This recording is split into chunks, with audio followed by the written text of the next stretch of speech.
There is a hole in the ground beneath the English countryside. It stretches for miles. It costs more money than most countries spend on their entire infrastructure budget in a decade. And if you ask the people who live near it, the people who are forced to leave their homes because of it, the people who watched centuries-old trees get bulldozed to make way for it, they will tell you it should never have been dug at all. But here's the thing. It has already been dug. And that, in a strange way, is exactly the problem. Welcome to the story of High-Speed 2. HS2, Britain's most controversial, most expensive, most debated infrastructure project in living memory. A railway that was supposed to transform the United Kingdom. A railway that, depending on who you ask, still might.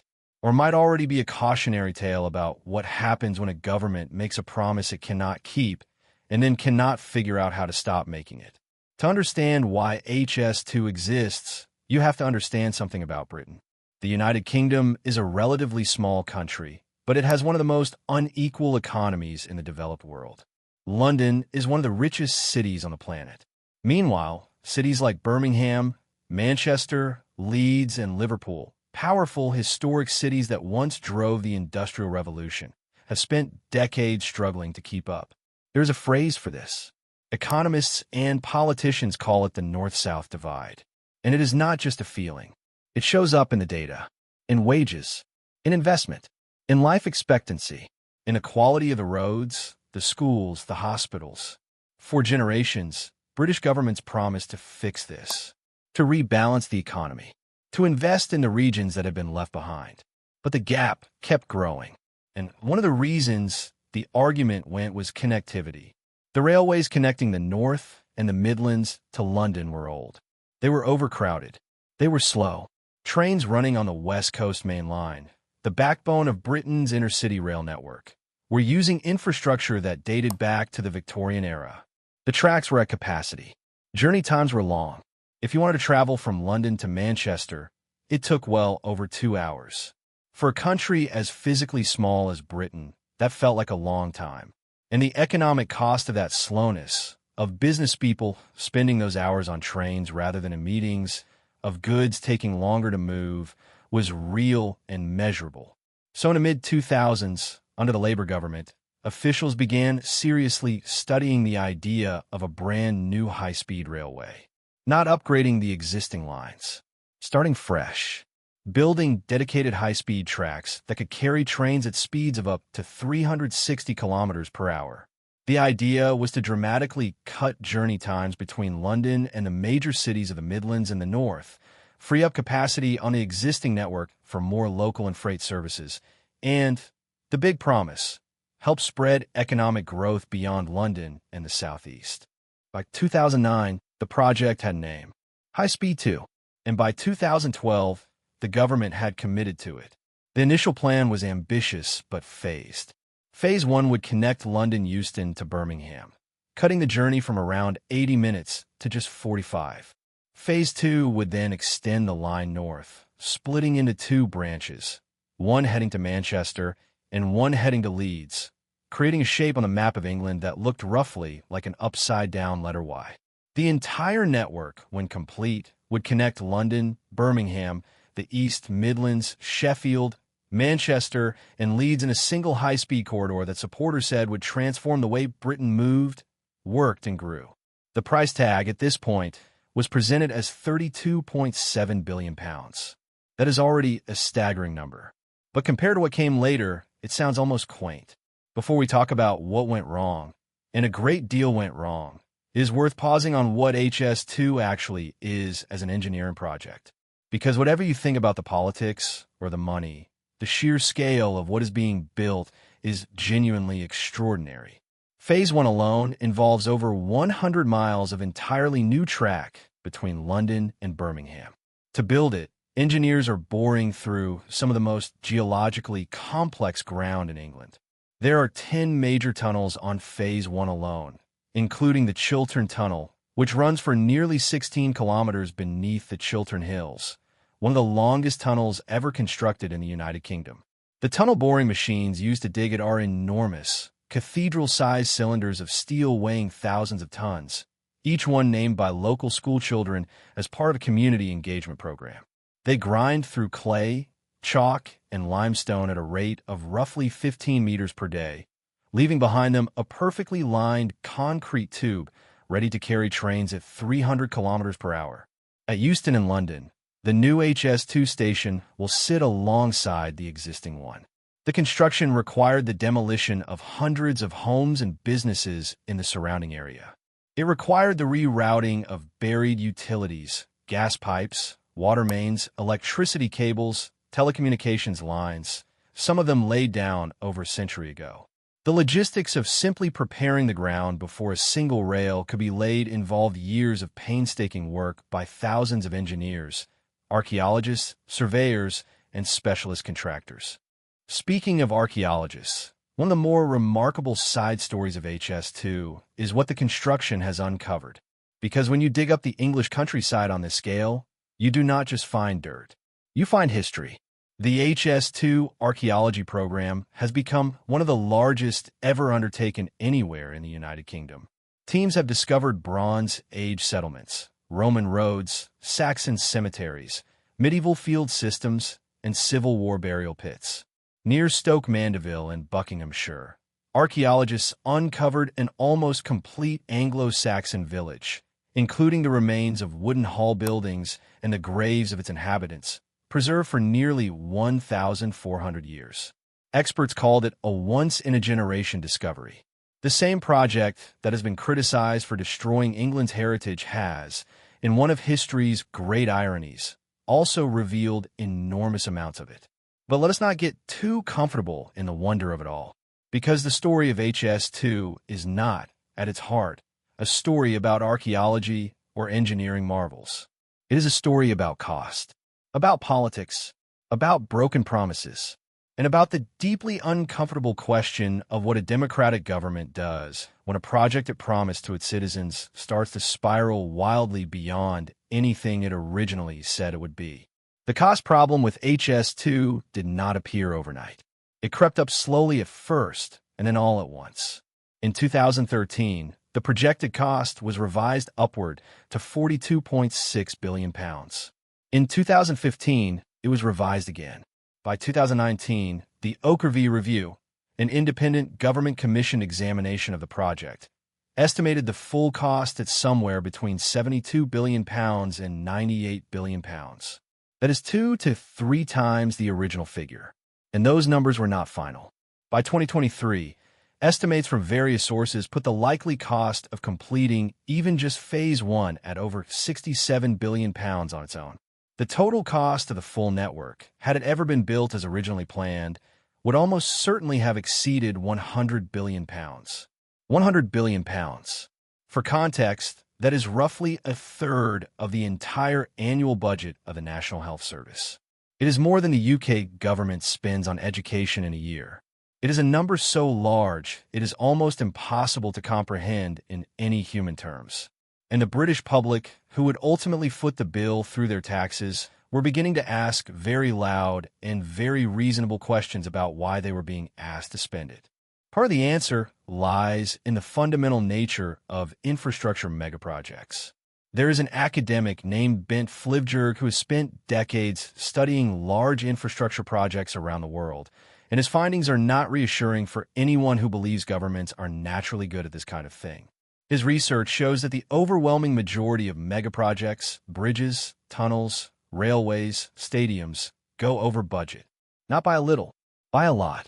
The average cost overrun for major rail projects, according to his data, is around 44%. And the bigger and more complex the project, the worse the overruns tend to be. HS2 hit almost every risk factor on the checklist. It was politically driven, which meant the initial estimates were almost certainly optimistic by design. Nobody wins elections by telling voters that a transformative project is going to cost twice what they think it should. It involved unprecedented engineering in densely populated, historically complex ground, which meant unforeseen complications were not just possible, but practically inevitable. It had a planning and approval process that stretched over more than a decade, during which the costs of labor and materials kept rising. And it was being built in a country with some of the highest construction costs in the world, for reasons ranging from stringent safety regulations to complex land acquisition laws to the sheer density of existing infrastructure that had to be carefully worked around at every step. But cost overruns alone do not explain the full scale of the backlash against HS2. For that, you have to look at what the project did to the land and to the people who stood in its path. The route chosen for HS2 cuts through some of England's most cherished landscapes. The Chiltern Hills, the Colne Valley, ancient woodlands that have existed for centuries, some of them dating to before the Norman conquest. When a woodland is described as ancient in the United Kingdom, it means it has been continuously wooded since at least the year 1600, and many of these sites are far older than that. They are irreplaceable ecosystems, home to rare species of plants, insects, and birds that have evolved over hundreds of years in those specific environments. They are part of the cultural and ecological fabric of England in a way that cannot simply be relocated or replanted. The Woodland Trust calculated that the project would affect over 108 ancient woodlands. Some are partially clipped by the route. Others were simply erased from the map. Campaigners fought for years to save individual sites, sometimes literally chaining themselves to trees or building elaborate platforms in the canopy. Environmental protesters occupied woodland camps for extended periods in an effort to delay the bulldozers. In some cases, they slowed things down. In most cases, they did not. And it was not just trees. It was people. The compulsory purchase orders issued in connection with HS2 forced thousands of people from their homes and businesses. Compulsory purchase is a legal mechanism in the UK that allows the government to acquire private property for public works, with financial compensation paid to the owners. In theory, it is a fair and necessary process. In practice, for many of those affected, it was devastating. Families who had lived in the same homes for generations received letters informing them that their property sat in the path of the new railway and that they would be required to leave. Some felt the compensation offered was inadequate relative to what they were losing. Others struggled with the deep emotional upheaval of being forced to sell a home they had never wanted to give up. Community groups formed to fight the orders. Legal challenges were launched. In almost every case, the railway won. The protest became one of the defining images of the HS2 project in the early 2020s. One location in particular, Euston Square Gardens in central London, a small park near the terminus station, became a flashpoint. Protesters dug tunnels beneath the park and occupied them for months during the winter of 2021, forcing a prolonged standoff with police and bailiffs that attracted sustained national media attention. The group called themselves the HS2 Rebellion. They argued that the large-scale destruction of green spaces and irreplaceable ancient woodland in the middle of a declared climate and biodiversity crisis was unconscionable, whatever the merits of the railway might be. They lost in the end. The tunnels were cleared and the protesters removed. But the images became a symbol of how bitterly and genuinely the project was contested across the country. Meanwhile, in the north of England, a very different kind of opposition was building.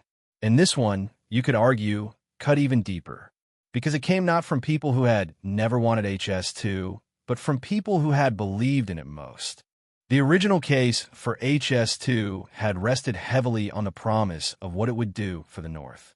Reduced journey times, new jobs, fresh investment, the closing of a gap that had been widening for decades.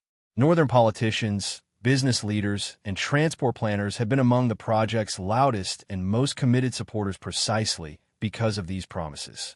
Cities like Manchester and Leeds had integrated HS2 into their long-term economic strategies, planning new developments and investment decisions around the assumption that the high-speed line was coming. And then those promises began to fall apart. In 2021, the government announced that the eastern leg, the branch designed to connect the Midlands to Leeds, was being cancelled. The costs had become too high. Leeds, the largest city in Western Europe without a direct connection to the national high-speed network, would not be getting one after all.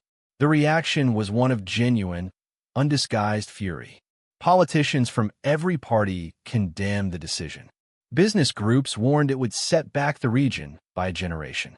The government offered an alternative plan, upgraded conventional lines under the banner of an integrated rail plan, and critics called it what it was, a consolation prize that delivered a fraction of what had been promised, dressed up in the language of investment to soften the political blow.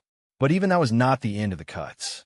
In October 2023, Prime Minister Rishi Sunak stood at the Conservative Party conference in Manchester of all places, and announced that the northern leg of HS2 was being cancelled entirely. Not just Leeds, Manchester too. The high-speed line would now terminate at Birmingham. The grand Y-shaped network that had been sold to the country for over a decade, the transformative vision of a high-speed Britain connected from London to the north, was gone. What remained was a high-speed railway between London and Birmingham. Useful, perhaps, but a fundamentally different proposition from what had been promised. A promise made to the north, and broken in the north, in front of a northern audience who had no choice but to sit and listen. The anger was immediate and extraordinary. Andy Burnham, the mayor of Greater Manchester, called it a betrayal. Transport for the North, the statutory body representing the region's transport needs, said it undermined trust in the government's commitment to leveling up. Newspaper front pages across the northern cities used language that was unambiguous in its condemnation. And the symbolism of the location, announcing the cancellation of Manchester's high-speed connection in Manchester itself, seemed either breathtakingly tone-deaf or a calculated act of political courage, depending on your interpretation of Rishi Sunak's intentions. Either way, it did not go down well. The government's defense was straightforward, if not entirely satisfying. The money that would have been spent on the cancelled northern legs would instead be redirected to a package of transport improvements across the North and Midlands. New roads, upgraded rail lines, local transport schemes. The total amount pledged was significant on paper. But critics were quick to point out that the majority of these projects were either vaguely defined, subject to further review, or already part of existing spending commitments that had simply been repackaged under a new heading for political convenience. The North had been promised a revolution. It was being offered a renovation. And so here is where HS2 stands today. Phase 1, between London and Birmingham, is under construction, though even that is not without its complications. The section from Birmingham to Crewe, a shorter northern extension that had survived the cuts, was paused and placed under review. The Euston terminus in London, always the most complex and expensive part of the project, has been scaled back so dramatically that the current plans would see HS2 trains initially terminating not at Euston at all, but at Old Oak Common, a station in West London that most people outside the transport planning world had never heard of before this project began. The idea that a high-speed train from Birmingham would deposit its passengers at a station requiring them to then change onto the London Underground to reach the city centre seemed, to many, to rather neatly illustrate the gap between the original vision and the practical reality. Old Oak Common has become something of a symbol in its own right. It was never supposed to be the main terminus. It was supposed to be an interchange station, a useful stop along the way. But as costs ballooned and political will eroded, it became the fallback position, the destination of last resort, the architectural embodiment of a project that had promised to be transformative and ended up being, at least partially, transactional. Now, having laid out all of that, it is worth asking a question that does not have a comfortable answer. Was HS2 always a mistake? Or was it a good idea that was simply managed badly? There are serious, credible people who will argue the latter. The fundamental economic case for better rail connectivity between British cities has not disappeared simply because the project ran over budget. The West Coast Main Line is genuinely at capacity. The North-South divide in the UK economy is genuinely real and genuinely damaging. Countries like France, Germany, Japan, and China have built extensive high-speed rail networks and seen the economic and social benefits in the regions those networks serve. The argument that Britain, one of the wealthiest countries in the world, cannot afford to do what France and Japan managed decades ago is not obviously correct. And many transport economists will tell you that if HS2 had been built as originally designed, the long-term economic returns in productivity, in investment, and employment spread across a generation would have justified the cost. But here is the problem with that argument. It is an argument about a version of HS2 that did not exist, being built in conditions that do not apply. And in the real world, we have to make decisions based on what is actually in front of us. A project that costs 2 to 3 times what was promised, that has been repeatedly scaled back until it bears only a passing resemblance to the original plan, that has destroyed irreplaceable natural habitats and forced thousands of people from their homes, and that has failed to deliver on its central promise to the regions most in need of investment. That project has to be evaluated on its own terms, not on the terms of an ideal that was abandoned somewhere around 2019. This brings us to the broader question that HS2 forces us to confront. And it is a question that applies far beyond Britain, far beyond railways, and far beyond this particular decade. Once a government starts a massive, taxpayer-funded infrastructure project, can it ever truly stop? And if it cannot, what does that tell us about how these decisions get made in the first place? There's a concept in economics called the sunk cost fallacy. It is the tendency for people and institutions to continue investing in something not because it is the best use of their resources going forward, but because they have already invested so much in it that stopping feels like an admission of failure. Psychologists have studied this for decades. It affects individuals, businesses, and governments alike. And it is on vivid, uncomfortable display in the story of HS2. By the time serious questions were being asked about HS2's viability, somewhere around 2018 or 2019, when the cost estimates began to look genuinely alarming, the project had already acquired a kind of institutional momentum that made it extraordinarily difficult to stop. Contracts had been signed with major construction companies. Those companies had hired workers. Those workers had families who depended on their wages. Machinery had been procured. Ground had been broken. An entire ecosystem of consultants, contractors, engineers, lawyers, and project managers had grown up around HS2, all of them with a financial interest in its continuation. Stopping the project at that point would have meant paying enormous cancellation fees, writing off years of investment, making tens of thousands of people redundant, and, perhaps most importantly for a government, handing the political opposition a gift-wrapped story about incompetence and waste. So, governments kept going. They did not stop when the costs doubled. They did not stop when the environmental damage became undeniable. They cut the scope instead. They renegotiated. They rebranded.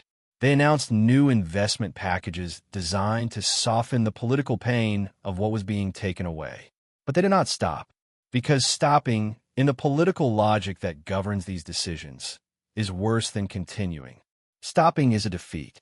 Continuing is a commitment. This is not unique to HS2, and it is not unique to Britain. The Boston Big Dig, the Berlin Brandenburg Airport, the Sydney Opera House, the Sagrada Familia.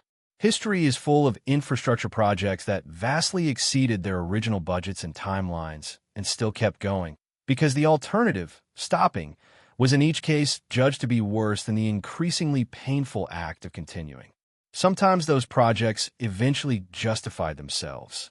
The Sydney Opera House cost 14 times its original estimate and took 4 times as long to build, and today is one of the most visited and beloved buildings on Earth.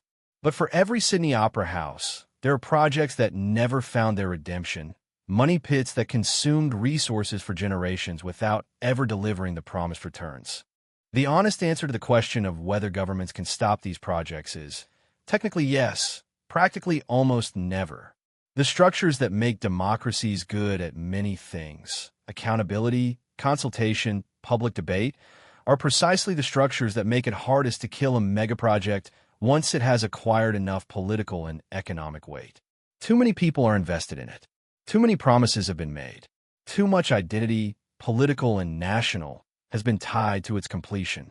The sunk costs are too visible. The future benefits too abstract and uncertain. And so the digging continues. There is something worth sitting with in the specific story of what was lost to build HS2. Not the billions of pounds, as abstract and important as that is. Something more concrete, more irreplaceable. Those ancient woodlands. Hundreds of years old, many of them. Ecosystems that had developed slowly over centuries, that sheltered species found nowhere else, that had survived the agricultural revolution and 2 world wars and the motorway building frenzy of the 1960s. They did not survive HS2. They were felled in a matter of days, each one. You can plant new trees. Britain is, in fact, planting new trees as part of the environmental mitigation commitments attached to the project. But you cannot plant a new ancient woodland. An ancient woodland takes centuries to become what it is. What was destroyed is gone for a length of time that makes the entire political debate around HS2 look trivially short. The families who were forced out of their homes are rebuilding their lives. Many of them accepted their compensation, found new properties, and have moved on, at least outwardly. But some will tell you, if you ask them, that what they lost was not just a house. It was a community. Neighbors who had known each other for decades, scattered across different towns. Streets where children had grown up, wiped from the map and replaced with earthworks. Those losses do not appear in any cost-benefit analysis. They are not quantifiable, but they are real. And then there is the North. There's the question of what all of this has done to the relationship between the central government and the regions that were promised the most and delivered the least. Trust, once broken in this way, is not easily rebuilt. The politicians who championed HS2 to northern audiences, who told them this was their moment, who asked them to be patient while the groundwork was laid, many of those politicians are no longer in office. The promises they made have evaporated, and the people who believe those promises are left to assess what they were actually given. In some cases, upgraded rail lines that fall well short of what high-speed rail would have delivered. In other cases, little more than a promise of future reviews. What does HS2, in the end, tell us? It tells us that the gap between political ambition and practical delivery is not just a British problem, though Britain has a particularly acute version of it. It tells us that the way democratic governments price and plan megaprojects is systematically broken, that the incentives that lead to projects being approved are not the same incentives that would lead to those projects being built efficiently, honestly, and on the terms originally described to the public. It tells us that the costs of these projects are almost always borne most heavily by those with the least power, the families in the path of the route, the communities whose green spaces are consumed, the taxpayers who fund cost overruns they never agreed to. But HS2 also tells us something about scale and ambition, and the fact that some problems are genuinely too large to be solved without genuinely large solutions. Britain's transport infrastructure is old. Its regional inequality is real. The climate case for moving people by rail rather than by road or air is not going away. Somewhere between the grand original vision and the scaled-back, over-budget, controversy-scarred reality of what HS2 became, there was perhaps a version of this project that could have delivered real and lasting benefits. Whether that version was ever truly within reach, or whether it was always a politician's dream sold to a public that deserved better planning and more honesty, is a question that historians will be debating long after the last train runs. For now, the machines keep digging. The concrete keeps being poured. Somewhere beneath the Chiltern Hills, in tunnels named by school children, in ground that has not seen daylight since before Britain had a parliament, the railway is taking shape. Whether it justifies everything it cost to get here, the money, the trees, the homes, the broken promises, the fury of cities that were left behind, is a question that will not be answered in this decade, or perhaps even the next. But it is a question worth asking, loudly and often, because the next HS2 is already being planned somewhere. And the lessons of this one are being learned or ignored right now.